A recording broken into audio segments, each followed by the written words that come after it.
আপনি? আসসালামু আলাইকুম ভাবি, আপনি আমারে চিনছেন? ওয়ালাইকুম আসসালাম। চিনলাম না। আরে ভাবি, আপনি আমারে চিনতে পারেন নাই? আমি হচ্ছে সুবীরের চাচাতো ভাই আরিফ। ও আচ্ছা আচ্ছা আচ্ছা, ঠিক আছে, ভেতরে আসুন আসুন।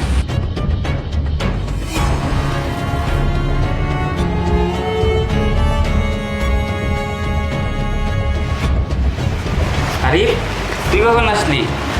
ভাইয়া সকালে আসছি। তোমার বাসায় কয়দিন থাকবো ভাইয়া? শহরে একটা চাকরি ইন্টারভিউ দিতে আসছি। আচ্ছা ঠিক আছে, তোর যতদিন তোর ইন্টারভিউর পরীক্ষা না হয় তুই আমার বাসায় থাক, কোনো সমস্যা নাই। তোর কোনো কিছু লাগলে তুই আমাকে জানাবি, ঠিক আছে? আচ্ছা ঠিক আছে ভাইয়া। আচ্ছা ঠিক আছে, তাহলে বস।